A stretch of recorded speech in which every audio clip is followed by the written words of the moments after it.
Hello and welcome to a one-take toilet talk audiobook production.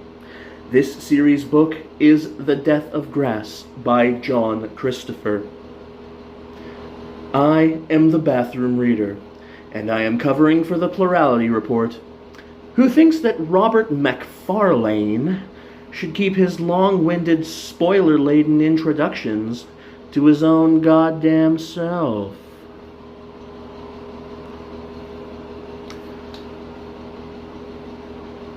An introduction of John Christopher, because I wasted my time doing it for L. Ron Hubbard, so I might as well do it for this douche. John Christopher, Sam Youde, was born in Lancashire, England, in April 1922 during an unseasonable snowstorm. When he was 10, he moved to South Hampshire. He attended Peter Symonds School, Winchester, where his academic record was undistinguished. After leaving school at 16, he worked as a local government clerk until he was called up for army service in early 1942. He spent the following 4.5 years with the Royal Corps of Signals in Gibraltar, North Africa, Italy, and Austria. His military record matched his academic. He left the army as he had joined it, as a signalman. In 1947, on the basis of an unfinished novel, he was given an Atlantic Award, sponsored by the Rockefeller Foundation, which gave him a year to concentrate on writing.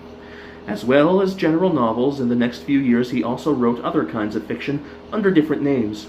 Detective thrillers, light comedies, novels based on cricket, and speculative fiction, deriving from an earlier devotion to science fiction, for which he used the John Christopher pen name. Hope I didn't say John Wyndham in the introduction. The Death of Grass was first published in 1956 and serialized in the Saturday Evening Post in 1957 under its American title, No Blade of Grass. Subsequently, it was made into a film directed by Cornel Wilde. After several adult Christophers, whatever that means, including A Wrinkle in the Skin and The World in Winter, he turned to the young adult field and wrote the Tripods trilogy. Subsequent titles included The Guardians, The Lotus Caves, Dom and Va, Empty World, The Sword trilogy, his personal favorites, and the Fireball trilogy. Following a BBC television series in 1984 based on the Tripods books, he wrote a prequel, When the Tripods Came. He has had several literary awards. In 1957, The Death of Grass was runner-up for the International Fantasy Award, which that year went to Tolkien's Lord of the Rings. The books in the Tripods trilogy were runners-up for the Guardian Award, which was won in 1971 by The Guardians, also winner of a Christopher Medal and Germany's Hugenbuchpreis. He is a widower with a son and 4 daughters and 5 grandchildren, and now lives in Rye, East Sussex. Robert McFarlane, damn him to hell, is the author of Mountains of the Mind, which won the Guardian First Book Award and the Somerset Maugham Award, and the Wild Places 2007, which won the Boardman Tasker Award. No one cares.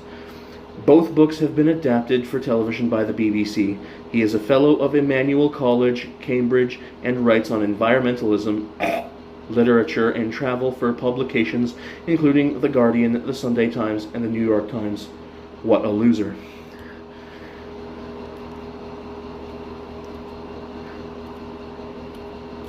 Skip over the introduction that spoils the entire book. Damn you, Robert McFarlane, to hell.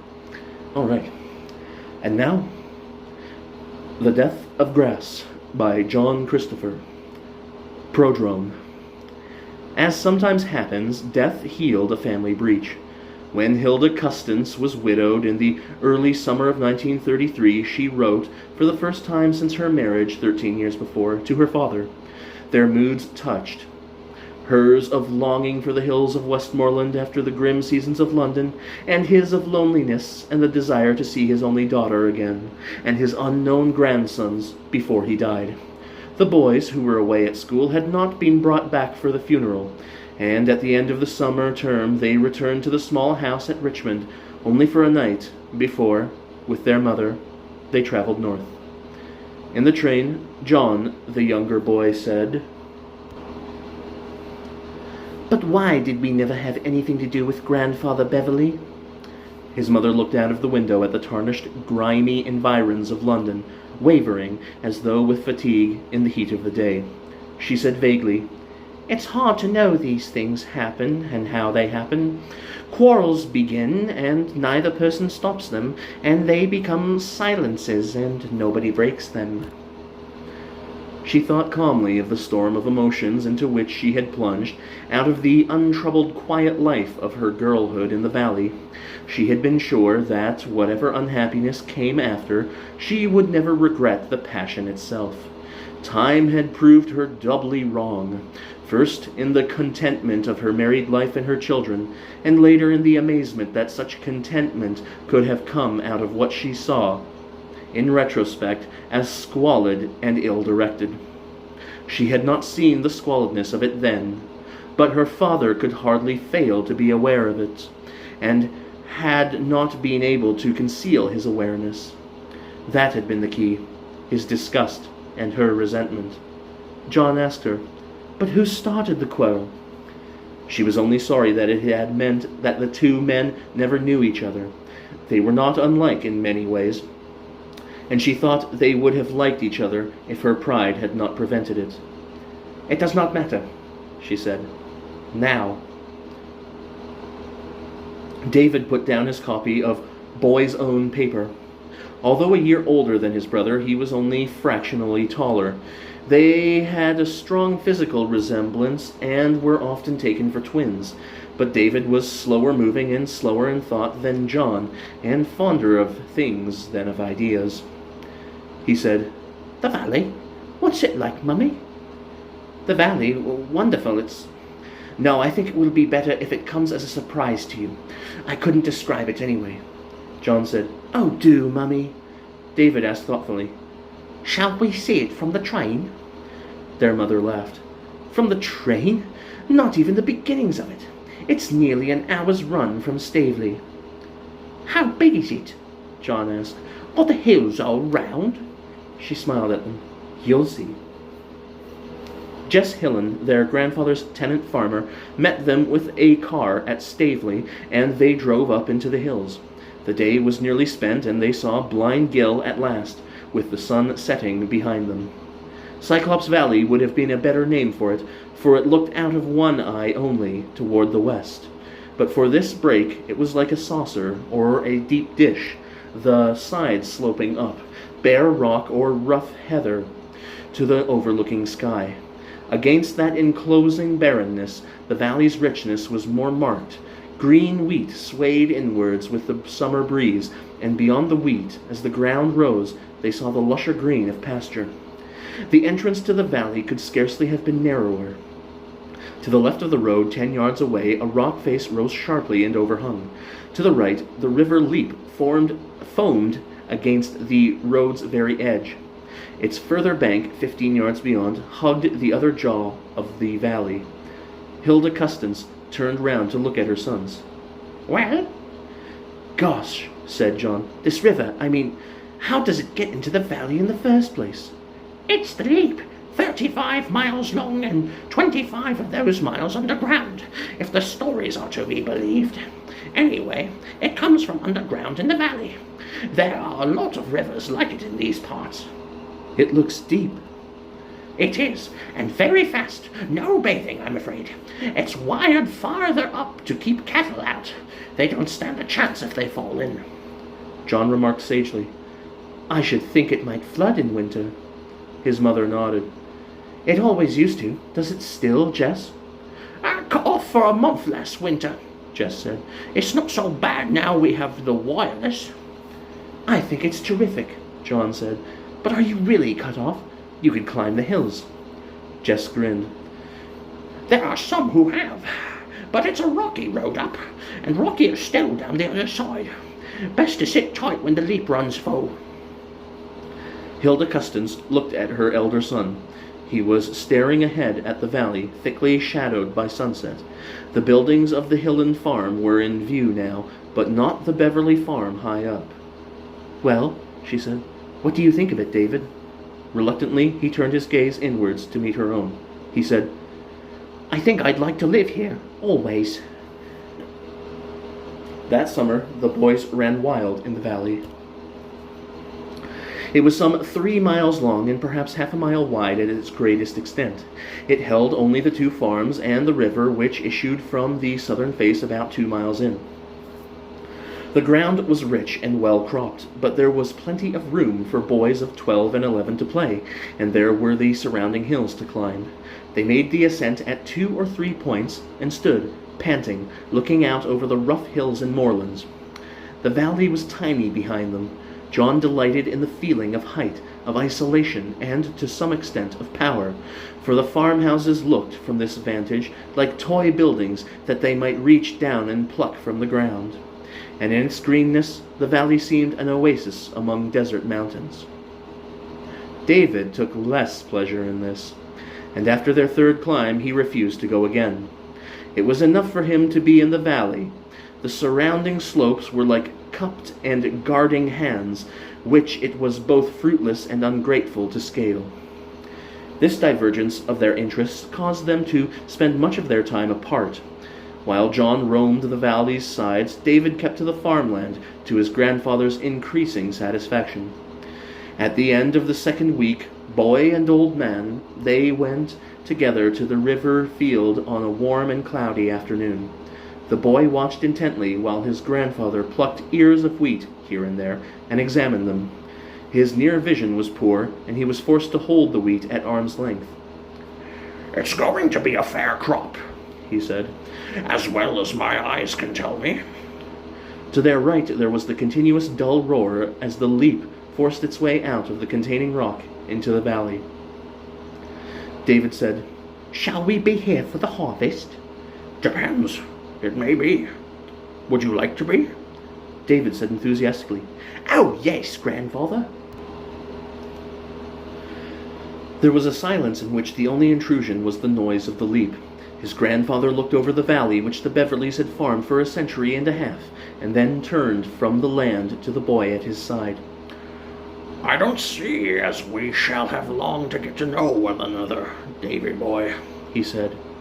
"Do you think you would like to farm this valley when you've grown?" "More than anything." "It'll be yours, then. A farm needs one owner, and I don't think as your brother would be fond of the life any road." "John wants to be an engineer," said David. "And he'll be likely enough to make a good one. What had you thought of being, then?" "I hadn't thought of anything." "I shouldn't say it, maybe," said his grandfather, "since I've never seen aught of any other kind of life but what I glimpse at Leapton Market. But I don't know of another life that can give as much satisfaction. And this is good land, and a good lie for a man that's content with his own company and few neighbors. There's stone slabs under the ground in the top meadow, and they say the valley was held as a stronghold once in bygone times. I don't reckon you could hold it now against guns and aeroplanes, but whenever I've been outside, I've always had a feeling that I could shut the door behind me when I come back through the pass." "I felt that," David said, "when we came in." "My grandfather had himself buried here. They didn't like it even then, but in those days they had to put up with some things that they didn't like. They've got more weight behind them today, damn them. A man should have the right to be buried in his own ground." He looked across the green spears of wheat. "But I shan't fret so greatly over leaving it, if I'm leaving it to my own blood." On another afternoon, John stood on the southern rim and, after staring his fill, began to descend again into the valley. The leap from its emergence to the point where it left the valley altogether hugged the southern slopes, and for that reason they could only be scaled from the eastern end of the valley. But the boy realized now that, once above the river, it could not bar him from the slopes beneath which it raced and boiled. From the ground he had seen a cleft in the hill face, which might be a cave. He climbed down towards it, breaking new ground. He worked his way down with agility, but with care, for although quick in thought and movement, he was not foolhardy. He came at last to the cleft, perhaps 15 feet above the dark swirling waters, and found it to be no more than that. In his disappointment, he looked for some new target of ambition. Directly over the river's edge, rock swelled into something like a ledge. From there, perhaps one could dangle one's legs into the rushing water. It was less than a cave would have been, but better than a return, balked of any satisfaction, to the farmland. He lowered himself still more cautiously. The slope was steep, and the sound of the leap had a threatening growl to it. The ledge, when he finally reached it, gave little purchase. By now, however, the idea had come to obsess him. Just 1 foot in the water. That would be enough to meet the objective he had set himself. Pressed awkwardly against the side of the hill, he reached down with his hand to unfasten the sandal on his right foot. As he did so, his left foot slipped on the smooth rock. He clutched frantically, aware of himself falling, but there was no hold for his hands.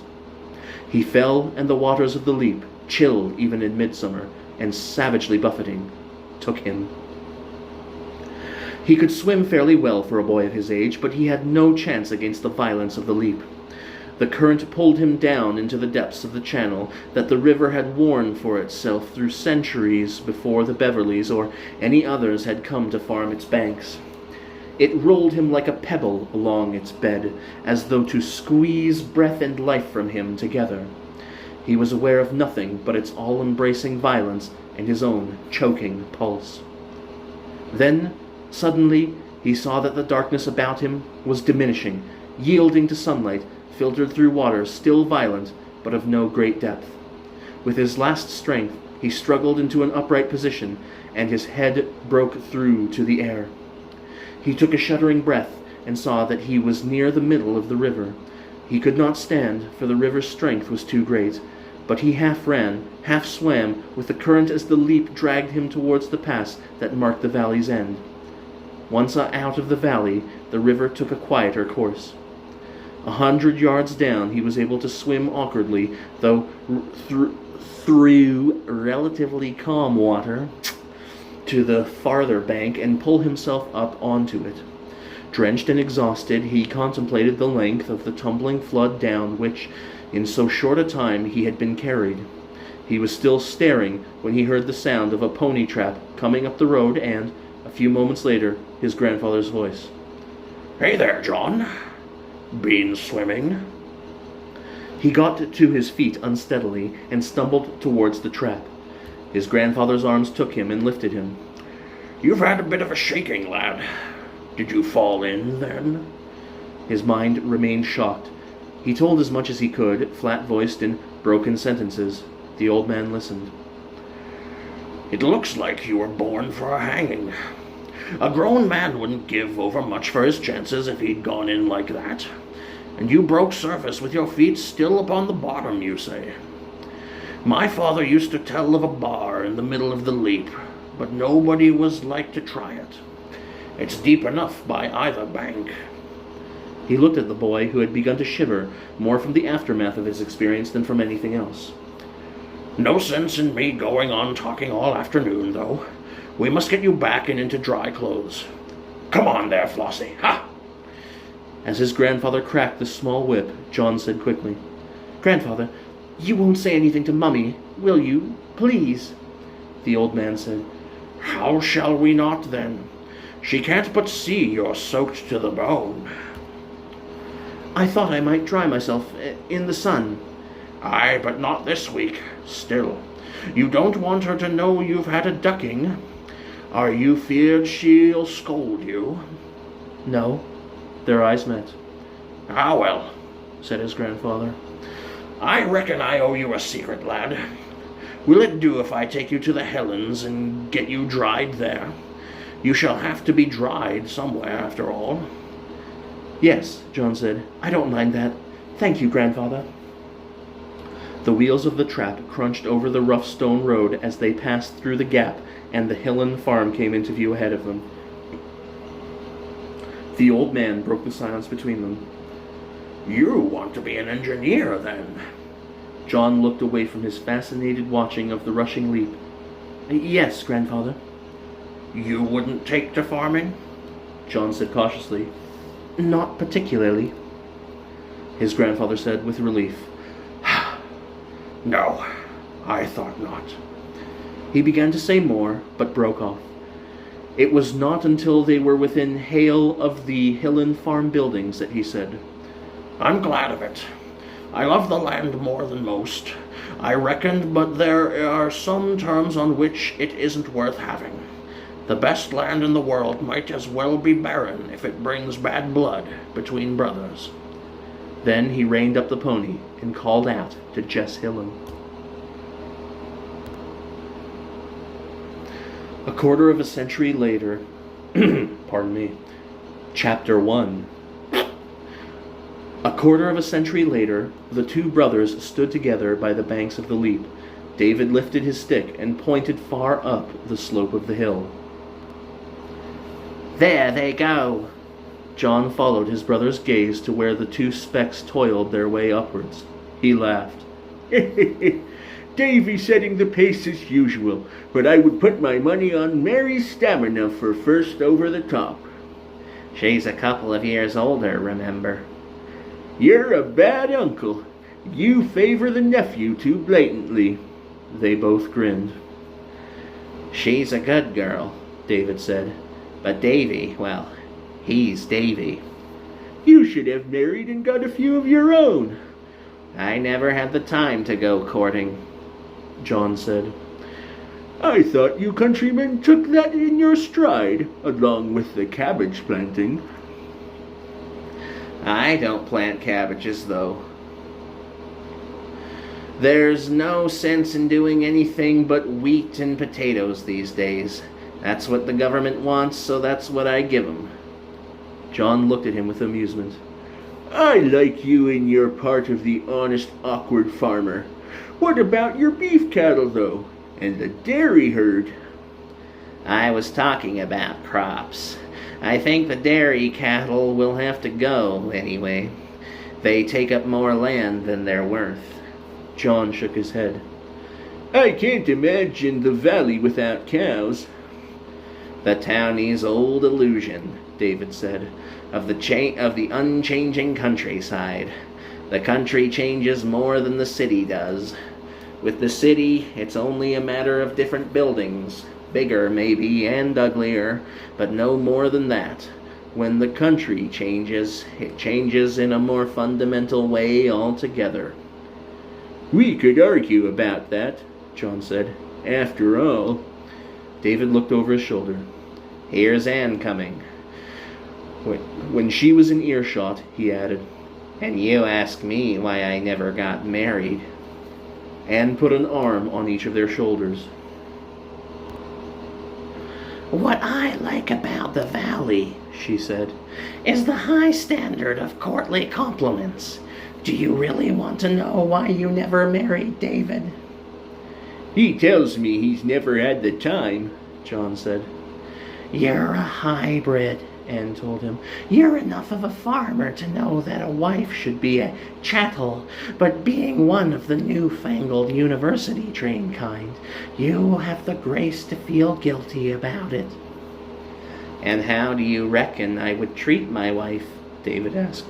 Assuming I brought myself to the point of getting one. Yoke her up to the plow when the tractor broke down?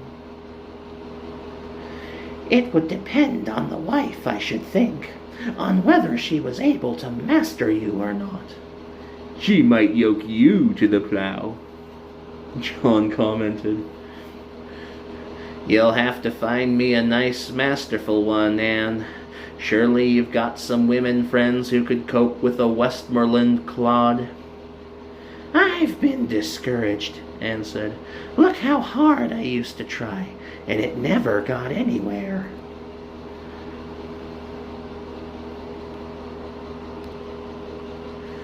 Now then, they were all either flat-chested and bespectacled, with dirty fingers and a New Statesman tucked behind their left ear, or else dressed in funny-colored tweeds, nylons, and high-heeled shoes. What about Norma? Norma, David said. wanted to see the stallion servicing one of the mares. She thought it would be a highly interesting experience. Well, what's wrong with that in a farmer's wife? David said dryly. I've no idea, but it shocked old Jess when he heard her. We have our rough and ready notions of decorum, funny though they may be. It's just as I said, Anne told him. You're still partly civilized. You'll be a bachelor all your days. David grinned. What I want to know is, am I going to get Davy to reduce to my own condition of barbarism? John said. Davy is going to be an architect. I want him to have some sensible plans to work into my old age. You should see the monstrosity I'm helping to put up now. Davy will do as he wishes, Anne said. I think his present notion is that he's going to be a mountaineer. What about Mary? Aren't you going to fight over her?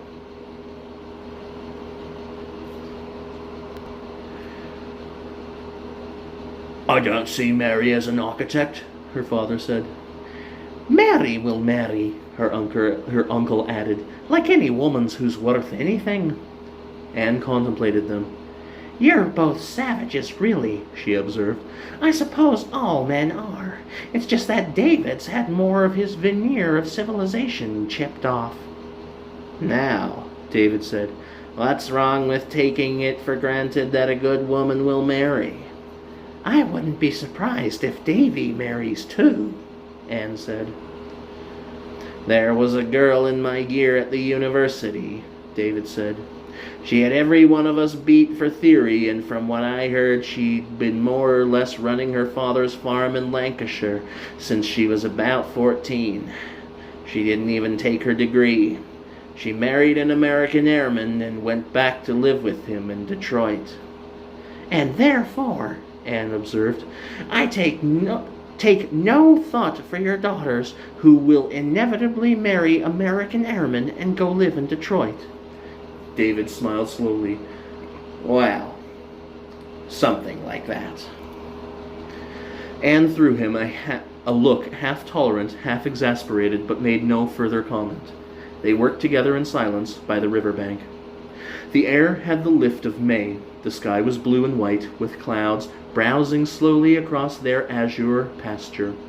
In the valley, one was always more conscious of the sky, framed as it was by the encircling hills. A shadow sailed across the ground towards them, enveloped them, and yielded again to sunshine. This peaceful land, Anne said. You are lucky, David. Don't go back on Sunday, he suggested. Stay here. We could do with some extra hands for the potatoes, with Luke away sick. My monstrosity calls me, John said, and the kids will never do their holiday tasks while they stay here. I'm afraid it's back to London on schedule. There's such a richness everywhere. Look at all this, and then think of the poor wretched Chinese. What's the latest? Did you hear the news before you came out? The Americans are sending more grain ships. Anything from Peking? Nothing official. It's supposed to be in flames, and at Hong Kong they've had to repel attacks across the frontier. That's a rather genteel way of putting it, John said grimly. Did you ever see those old pictures of the rabbit plagues in Australia? Wire netting fences 10 feet high and rabbits, hundreds and thousands of rabbits, piled up against them, leapfrogging over each other until, in the end, either they had scaled the fences or the fences went down under their weight. That's Hong Kong right now, except that it's not rabbits piled against the fence, but human beings. Do you think it's as bad as that? David asked. Worse. If anything, the rabbits only advanced under the blind instinct of hunger. Men are intelligent, and because they're intelligent, you have to take sterner measures to stop them. I suppose they've got plenty of ammunition for their guns, but it's certain they won't have enough. You think Hong Kong will fall? I'm sure it will. The pressure will build up until it has to. They may machine gun them from the air first, and dive bomb them and drop napalm on them, but for every one they kill there will be 100 trekking in from the interior to replace them. Napalm, Anne said. Oh no. What else? It's that or evacuate, and there aren't the ships to evacuate the whole of Hong Kong in time. David said, but if they took Hong Kong, there can't be enough food there to give them 3 square meals, and then they're back where they started. 3 square meals? Not even 1, I should think. But what difference does that make? The people are starving. When you're in that condition, it's the next mouthful that you're willing to commit murder for. And India? David asked. And Burma and all the rest of Asia? God knows. At least they've got some warning. It was the Chinese government's unwillingness to admit they were faced with a problem they couldn't master that's got them in the worst of this mess. Anne said, how did they possibly imagine they could keep it a secret? John shrugged. They had abolished famine by statute, remember? And then things looked easy at the beginning. They isolated the virus within a month of it hitting the rice fields. They had neatly labeled it the Chung-Li virus. All they had to do was to find a way of killing it which didn't kill the plant. Alternatively, they could breed a virus-resistant strain, and finally they had no reason to expect the virus would spread so fast. But when the crop had failed so badly? They built up stocks against famine. Give them credit for that. They thought they could last out until the spring crops were cut, and they couldn't believe they wouldn't have beaten the virus by then. The Americans think they've got an angle on it.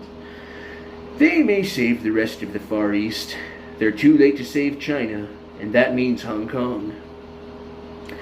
Anne's eyes were on the hillside, and the 2 figures clambering up to the summit. Little children starving, she said. Surely there's something we can do about it. What? John asked. We're sending food, but it's a drop in the ocean. And we can talk and laugh and joke. And we can talk and laugh and joke, she said, in a land as peaceful and rich as this while that goes on. I wish it was more obvious who was talking. David said, thank you. Not much else we can do, is there, my dear? There were enough people dying in agony every minute before. All this does is multiply it. Death's the same whether it's happening to 1 or 100,000, she said. I suppose it is. We've been lucky, David said. A virus could have hit wheat in just the same way. It wouldn't have had the same effect, though. It wouldn't have had the same effect, though, would it? John asked. We don't depend on wheat in quite the way the Chinese and the Asiatics generally depend on rice. Bad enough, though. Rationed bread, for a certainty. Rationed bread, Anne exclaimed. And in China there are millions fighting for a mouthful of grain. They were silent. Above them the sun stood in a sector of cloudless sky.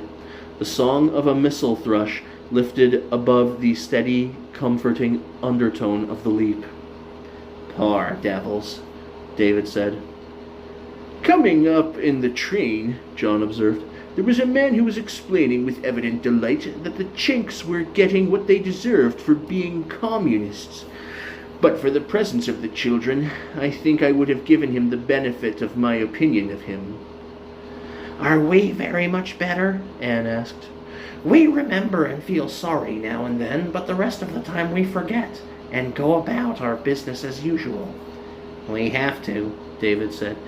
The fellow in the train, I shouldn't think he gloats all the time. It's the way we're made. It's not so bad as long as we realize how lucky we are. Isn't it? Didn't Davy say something like that? They heard, carried on the breeze of early summer, a faint hallooing, and their eyes went up to it. A figure stood outlined against the sky, and, as they watched, another clambered up to stand beside it. John smiled. Mary first, stamina told. You mean age did, David said. Let's give them a wave to show we've seen 'em. They waved their arms, and the two specks waved back to them. When they resumed their walk, Anne said, As a matter of fact, I think Mary's decided she's going to be a doctor. Now that's a sensible idea, David said. She can always marry another doctor and set up a joint practice. What? John said. In Detroit? It's one of the useful arts as David sees them, Anne remarked, on par with being a good cook. David poked into a hole with his stick. Living closer to the simple things as I do, he said, I have a better appreciation of them. I put the useful arts first, second, and third. After that, it's all right to start messing about with skyscrapers. Now, John said, if you hadn't had engineers to build a contraption big enough to fit the Ministry of Agriculture into, where would all you farmers be? David did not reply to the jest.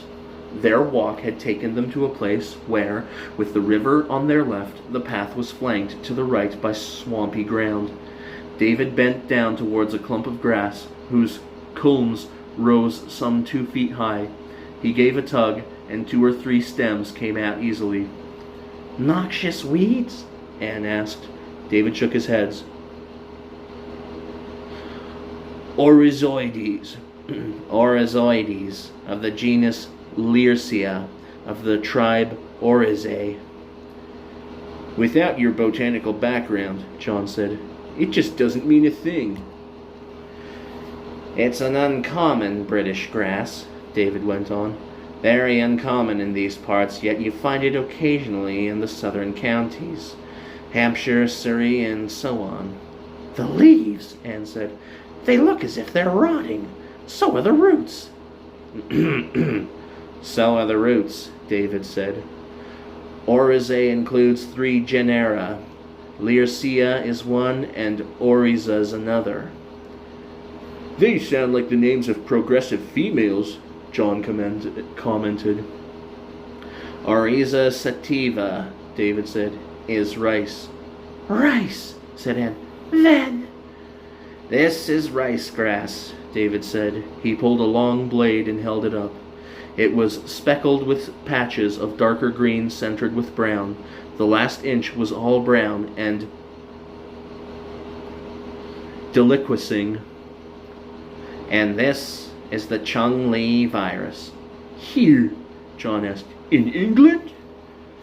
In this green and pleasant land, David said. I knew it went for Learcia as well, but I hadn't expected it to reach so far. Anne stared in fascination at the splotched and putrefying grass.